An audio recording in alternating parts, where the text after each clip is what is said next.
우리 방금 사무엘상 7장을 읽었는데요. 이 7장의 본문 12절의 말씀을 보시면 사무엘이 이렇게 고백하고 있습니다. 여호와께서 여기까지 우리를 도우셨다.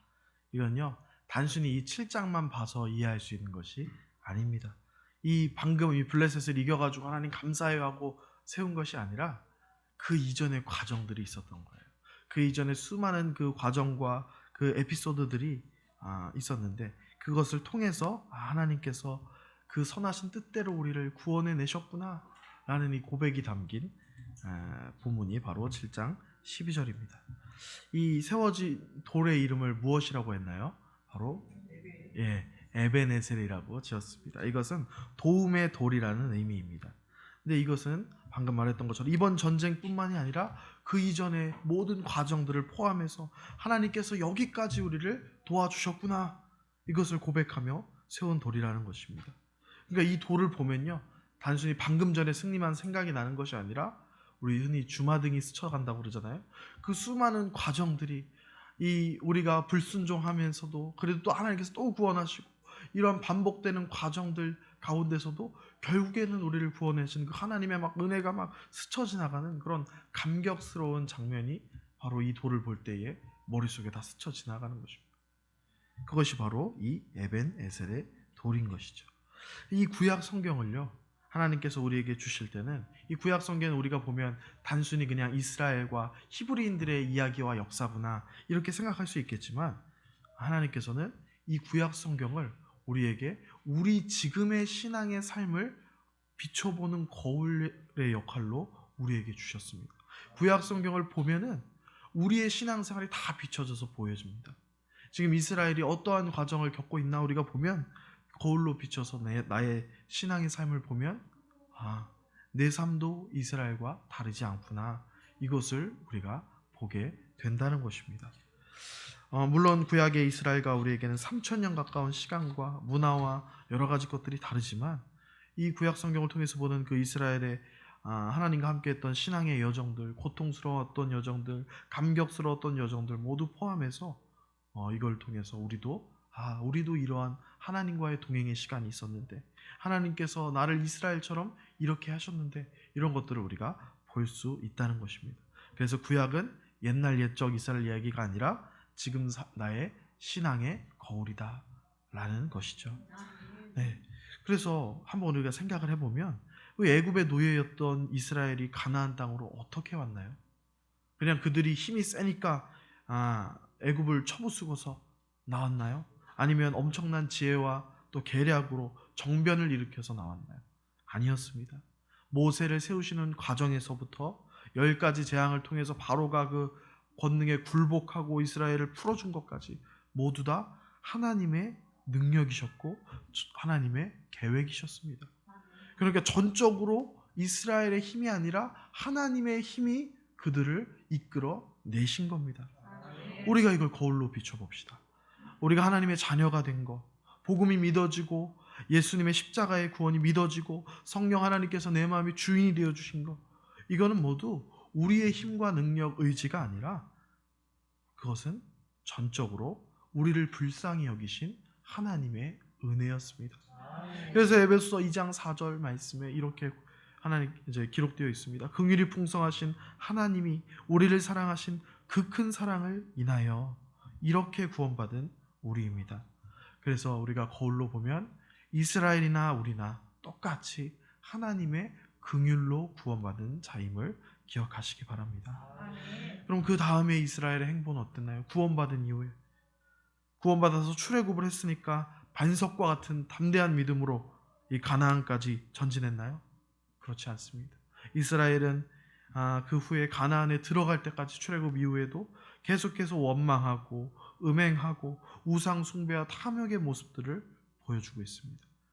그들의 원망은요, 그래도 출애굽 바로 직후부터 바로 시작됩니다. 바로가 쫓아오니까 어떡합니까? 이제 다시 돌아가자. 우리를 왜 죽게 하느냐 원망하고, 물이 없으면 왜 목말라 죽게 하느냐 원망, 또 만나가 질렸다고 고기가 먹고 싶다고 원망, 이렇게 우리 일일이 다 나열할 수 없을 정도로 수많은 원망거리들을 계속해서 그들은 하고 있습니다. 그러니까 어떻게 되나요? 이 죄에게 또한 그 원망만 하는 것이 아니라 죄의 유혹에 빠져서 음행과 여러 가지 하나님 기뻐하시지 않는 일들을 행하면서 정말 더디게 하나님이 또 참고 오래 참으셔서 도착한 것이 구원의 땅 가나안이고 약속의 땅 가나안이었습니다. 우리는 또 우리 삶을 또 보면 어떤가요? 저도 제 삶을 보면 하나님께 했던 원망들이 막 생각이 납니다. 저도 어렸을 때 원망을 몇 가지 했던 거 기억해 보면, 하나님 왜 우리 집은 이렇게 가난한가요? 원망도 해보고, 또 하나님 왜 이렇게 작은 눈을 주셔가지고 학교 형들이 이게 쳐다만 봐도 자꾸 째려본다 그러고, 그 선생님 졸지도 않았는데 자꾸 졸았다고 합니다. 하나님 이렇게 오해가 많은 눈으로 저를 지으셨습니까? 이렇게 원망도 해보고, 이제 좀 커서는 어렸을 때 고생 많이 했으니까 복권 사면 주님 되게 해주실 거죠? 하고 몇 장 샀는데 됐을까요? 한 번도 된 적이 없습니다. 열 몇 번은 산 것 같은데 한 번도 안 됐어요. 이렇게 사실은 뭐 억지스러운 원망도 해보았습니다. 원망만 있었나요? 또 죄는 또 얼마나 많은지, 계속해서 사람들 또 미워하는 사람 생기고, 그들 미워하고, 또 자라오면서 동생들 둘이나 있는데 그 동생들 매일같이 괴롭히고, 마음속으로 짓는 죄들을 또 많고, 겉으로는 성도고 목사인데 이 늘 이스라엘처럼 이 원망의 삶, 이 죄악의 삶을 사는 것이 제 신앙의 길이었습니다. 여러분들도 사실 크게 다르지는 않을 것이라 생각합니다. 우리는 구원을 경험했으면서도 이스라엘처럼 늘 흔들리는 그런 부끄러운 모습을 우리는 많이 살아가고 있습니다. 하나님이 처음에 우리의 마음을 만져주시고 인격적으로 만나주셨을 때 막 눈물을 흘리면서 그 십자가 구원의 은혜에 너무 감격했던 때가 있었는데도 불구하고 금방 우리 방금 출애굽한 이스라엘이 바로 쫓아온다고 원망하듯이 부끄러운 인생을 살고 있는 것이죠. 언제쯤 내가 하나님 앞에 거룩한 삶을 살고 있을까, 이렇게 걱정이 될 때가 많이 있습니다. 그런데 자세히 우리가 또 구약 성경을 보면요, 이스라엘의 이 막 악한 무리들만 범죄를 저지르는 것이 아니라 이 백성들만 범죄를 저지르는 것이 아닙니다. 그 가운데 하나님께서 세우셨던 사람들, 믿음의 조상 아브라함도 가나안 땅 주시겠다고 하나님이 약속하셨잖아요. 그런데도 기근이 드니까 요즘 말로 그냥 바로 손절하고 애굽으로 내려가 버립니다. 가서는 또 어떻게 합니까? 아내를 여동생이라고 속이고, 그리고 모세도 이방인과 결혼하지 말라는 율법을 본인이 선포해 놓고 그리고서 구스 여자를 취하잖아요. 그리고 이스라엘의 성군이라 불리는 다윗은 어떤가요? 더 심합니다. 신하인 우리아를 계략에 빠뜨려서 죽이고 그의 아내 밧세바를 자신의 아내로 삼아버렸어요. 아내를 빼앗은 거죠. 이런 죄들이 절대 가벼운 것이 아닙니다. 성경에 하나님께 크게 쓰임받은 인물들이 이런 죄악들을 보면 오히려 보통 사람은 저지르지도 않는 죄를 저지르는 그러한 심각한 범죄자이기도 하다는 것이죠. 그러면 도대체 그들과 쓰임받은 사람들과 이스라엘 백성들이 뭐가 다른 건가요? 똑같이 죄인인데요. 왜 하나님께서는 이들은 크게 쓰시고 칭찬하시고, 또 왜 대다수의 이스라엘 백성들은 심판을 경험하게 되었나요? 하나님의 진노의 대상이 되었나요? 무엇이 다른가요? 다윗으로 치면 막 우리는 짓지도 않는 큰 죄들을 막 짓잖아요. 사람 죽이고 아내를 빼앗는 일은 우리의 보통 생각으로는 절대 가벼운 것이 아니죠. 근데 그들이 다른 점은요, 한 가지입니다. 이 죄가 많고 적음의 차이가 아닙니다. 다른 점은 바로 이들의 마음에 중심이 있었다는 거예요. 사무엘이 이스라엘 왕을 세우라고 이새의 집에 왔을 때 다윗의 형 엘리압을 보고서요, 이렇게 생각합니다. 그의 용모와 키를 보고 하나님이 준비하신 자가 바로 여기에 있구나, 이렇게 막 생각을 합니다. 과연 이 사람이다. 그러고 있을 때 하나님께서 사무엘에게 말씀하십니다. 사무엘아, 그의 용모와 키를 보지 말라. 나 여호와는 중심을 보느니라 라고 말씀하십니다. 그럼 이 중심은 무엇일까요? 히브리어로는 레브라는 단어입니다. 이것은요, 내부의 마음과 그리고 의지를 얘기하는 단어예요. 쉽게 말해서 마음의 방향이 어디 있느냐, 이것을 하나님께서 우리에게 보신다는 거예요. 이 마음이 하나님께로 향하고 있느냐, 이것을 하나님께서는 보십니다. 이스라엘의 역사는요, 이 마음 중심이 하나님을 향하고 있느냐, 세상을 향하고 있느냐의 이 영적 전쟁의 역사예요. 단순히 누구에게 고통당하고 하나님 구원하시고 누구를 부수고 누가 왕이 되고 이런 것들이 이스라엘 역사에서 중요한 것이 아니라 이스라엘의 지금 마음의 중심이 하나님을 향하고 있느냐 세상을 향하고 있느냐, 이 영적 전쟁의 역사가 중요한 것이죠. 본문에서 블레셋과의 전쟁 전에 이미 또 전쟁이 있었어요. 블레셋이 지금 방금 이긴 전쟁 전에 20여 년 전에 블레셋과의 전쟁이 있었습니다. 그때에는요 전투에서 크게 패합니다. 사사인 엘리와 아들들이 죽어버립니다. 그리고 하나님의 언약궤마저 빼앗겨 버립니다. 그들은 하나님께 묻지도 않고 언약궤를 가져가면 승리할 줄로 알았어요. 마음 중심이 하나님께 향한 게 아니라 그저 승리에 집착하고 있는 거예요. 하나님이 주인이 아니라 하나님을 끌고 와서 승리를 얻어야지, 이런 생각을 합니다. 그 증거가 바로 하나님께 묻지 않는다는 점이에요. 하나님이 주인이면 하나님께 묻고 하나님이 하라는 대로 해야 되는데, 하나님을 오히려 하나님의 임재를 상징하는 언약궤를 끌고 와서 승리를 하겠다라는 이 마음 중심이 있는 거죠. 우리는 어떤가요? 이것도 우리의 구약성경이 우리의 거울이라고 말씀드렸죠. 우리도 하나님을 기쁘시게 해드려야 되고 하나님께 늘 묻고 우리의 마음 중심이 늘 하나님께 있어야 되는데, 우리는 어느 순간 블레셋 같은 대적과 같은 그런 큰 사건들을 앞두면요 우리도 이스라엘처럼 행동할 때가 너무나 많습니다. 하나님 이번 시험 꼭 붙여주셔야 돼요. 하나님 이번에 준비하는 사업 프로젝트 크게 성공시켜주세요. 이 마음 중심, 물론 시험 잘 붙고 크게 성공하는 게 나쁘다는 게 아니고요, 이것이 마음 중심이 어디 있다는 겁니까? 정말 하나님을 위해 사는 삶을 우리가 구하고 있는 건지, 아니면 하나님이 나의 소원을 들어주는 삶을 구하고 있는 건지, 우리가 이 마음 중심을 점검해야 한다는 것입니다. 우리가 이 영적 싸움에 매번 승리하기가 어렵습니다. 우리가 매일 승리합시다 이렇게 다짐해 놓고서 집에 가면 어떻게 하나요? 또 가족들한테 얼굴 붉히고 또 심한 말 하고, 직장 가서도 또 세상의 부정과 타협하고, 또 기도의 무릎과 말씀과 묵상의 시간들이 삶 가운데 점점 멀어져 가고 뒤로 밀려가고 그러고 있지 않나요? 우리가 매번 승리하지를 못합니다. 사실 매번 승리하는 사람은 있지도 않습니다. 그런 사람은 없어요.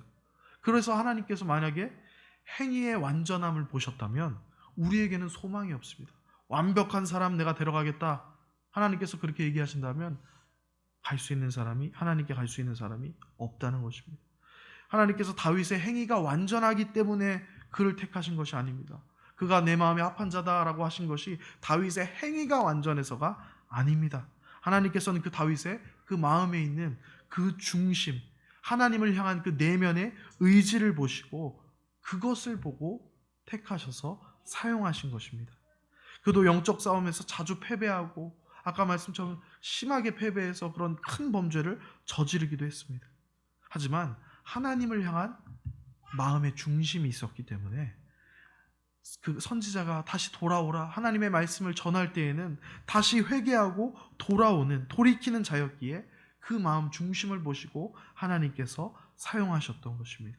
하나님께서 우리에게 마음을 돌이키라, 중심을 회복해라 할 때에 다시 회복해서 하나님께 다시 마음 중심을 가는 자, 그것이 바로 하나님께서 쓰시는 사람이라는 것입니다. 그 한 가지가 다른 사람과 달랐다는 것입니다. 하나님께서 이 이스라엘이 대패해서 언약궤 뺏기고 사사가 죽고 그 20년간 블레셋에게 압제를 당하면서 고통받게 하셨던 그 이유가 사실은 여기에 있는 거예요. 떠나간 이스라엘 마음 중심을 회복시키기 위해서 그러한 어려움을 겪게 하셨던 것입니다. 그래서 빼앗긴 언약궤가 돌아오고 20년 뒤에 사무엘이 사사로 세워지고 본문 3, 4절의 말씀과 같이 바알과 아스타롯 모든 이방 우상들을 다 제거하고 하나님께로 다시 중심이 돌아왔을 때에서야 비로소 블레셋에게 크게 이기고 그 압제로부터 완전하게 해방시켜 주셨던 것입니다. 우리는 살아가면서 원하지 않는 일들을 많이 경험해요. 때로는 다치기도 하죠. 때로는 크게 경제적 손실을 입을 때도 있죠. 오랫동안 준비했던 시험이 또 프로젝트가 완전히 망하는 경우도 있습니다. 늘 내가 원하는 대로 계획된 대로 되지를 않는다는 것이죠. 그때마다 우리는요, 하나님 우리를 사랑하신다면서요, 나를 사랑하신다면서 왜 이러세요? 나를 사랑하시면 좀 잘되게 하시고 건강케 하시고 앞길이 형통하게 하시고 물질도 풍족하게 부어주어야 될 거 아닙니까?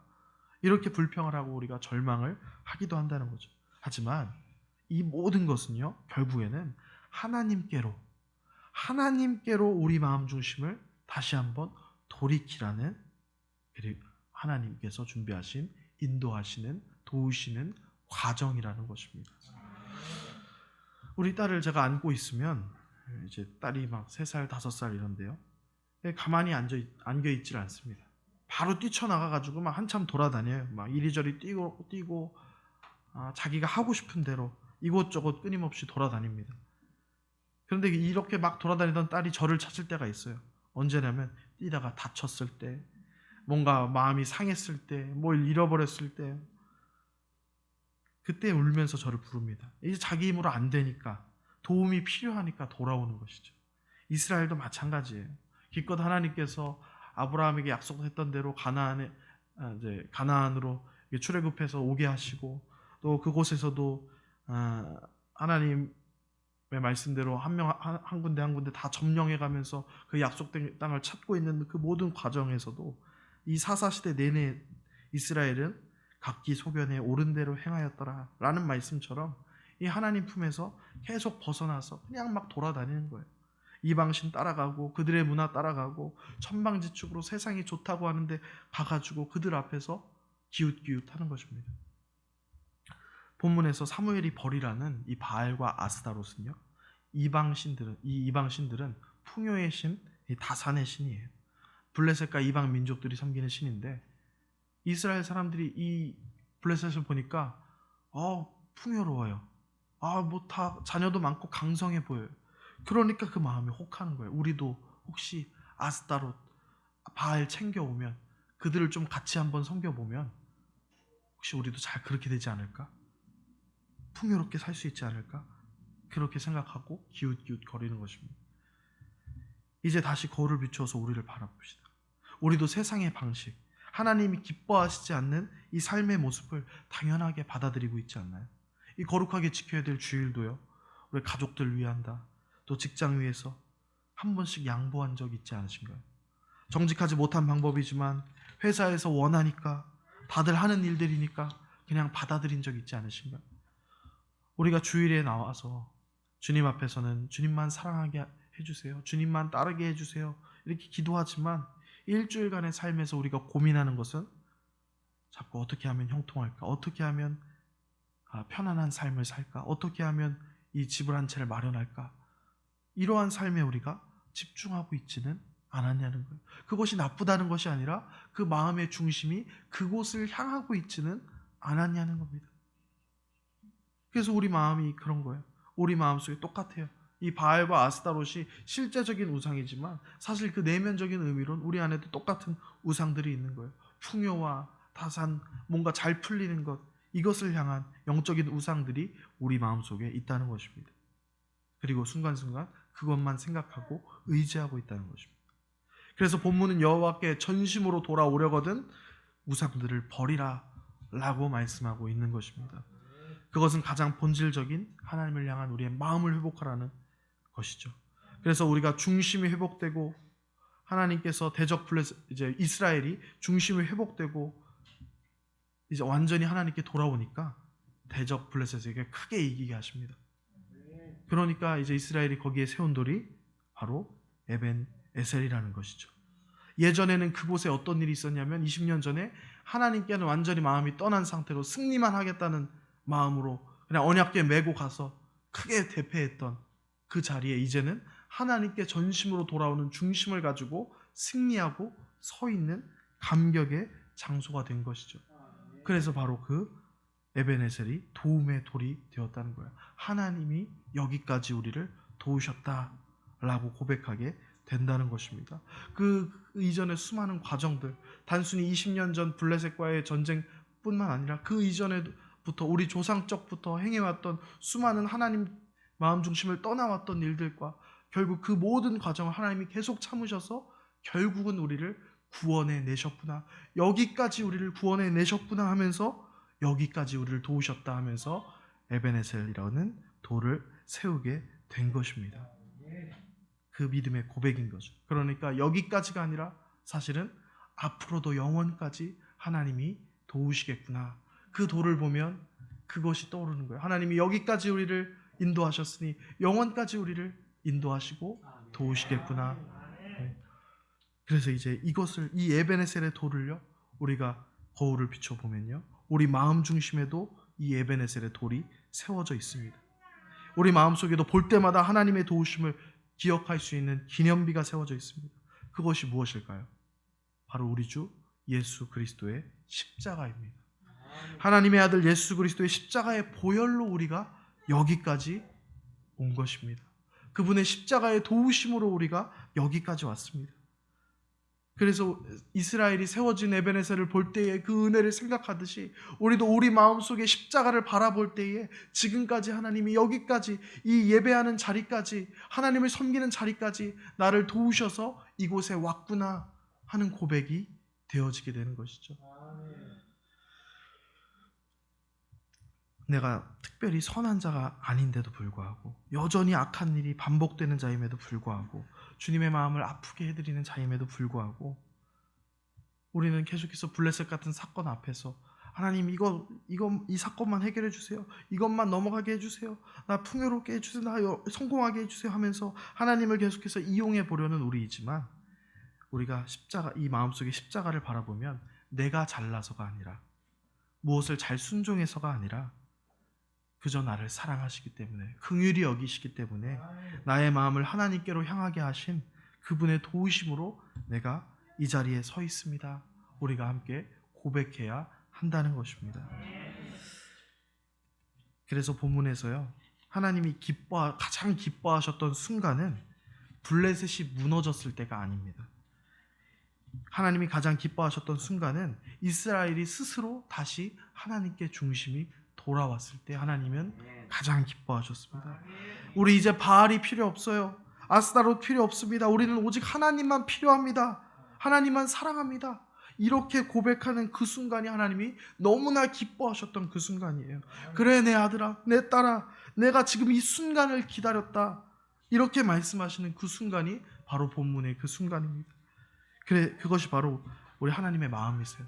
우리 자꾸 탕자처럼, 철부지 아들 딸처럼 계속해서 하나님 떠나가는 우리지만, 하지만 우리의 마음 중심이 주님께로 돌아오면 우리는 블레셋이 아니라 그 어떤 장벽과 상처, 고난 앞에서도 우리 인생이 늘 하나님 앞에 승리할 수 있게 된다는 것입니다. 아멘. 이제 우리 잠깐 눈을 감고 생각해 봅시다. 그래서 우리가 조용히 하나님께서 내 인생에서 만들어 오셨던 그 과거의 수많은 하나님의 도우심을 기억해 보시기 바랍니다. 그럼 이런 고백이 나옵니다. 지금까지 지내온 것 주의 크신 은혜라.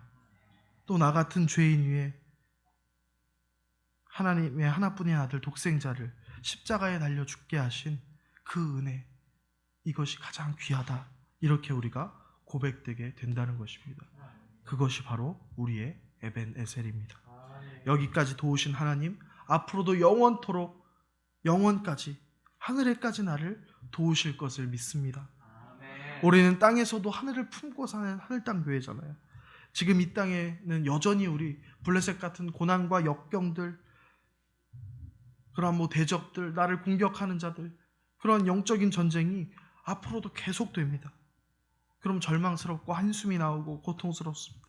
심지어 저를 봐도, 나 자신을 바라봐도 매번 다짐하면서도 이 말씀 못 지키고 또 넘어지는 모습을 보면 더욱 힘이 빠집니다. 하지만 하늘을 향해서 뻗어있는 하나님의 도우심을 바라봅시다.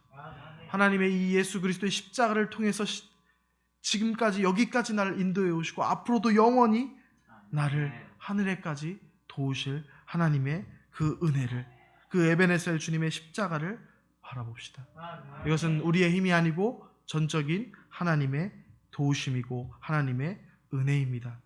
그리고 이것은 절대로 끊어지지 않는 확실한 약속입니다. 우리가 어떻게 할지라도 하나님은요, 그래도 우리 사랑하시는 분이어서 우리를 어떻게든 인도하시는 분이세요. 어떻게든 도우시는 분이세요. 내가 조금 연약하고 나를 바라보면 도움 받을 만한 사람이 아니더라도 하나님은 우리를 너무나 사랑하셔서 십자가에 예수 그리스도를 내주셨던 것처럼 영원히 우리를 끝까지 도우시고 함께 하시고 우리의 모든 삶의 순간에 동행하여 주실 것입니다. 그래서 세상의 공격이 빗발치는 이 땅에서도 우리는 승리할 수 있습니다. 쓰러지지 않고 하늘의 기쁨과 평안으로 승리할 수 있는 능력이 되고 소망이 되는 것입니다. 마지막으로 우리 서로 격려하도록 하겠습니다. 옆자리에 있는 지체들에게 이야기합시다. 하나님께서 여기까지도 오셨고 영원까지도 오실 것입니다. 하나님께서 여기까지도 오셨고 영원까지도 오실 것입니다. 아멘. 우리 이것을 기억하고 주님의 도우심 붙들고 살아가시는 하늘땅교회 성도들 되시기를 주님의 이름으로 축복합니다.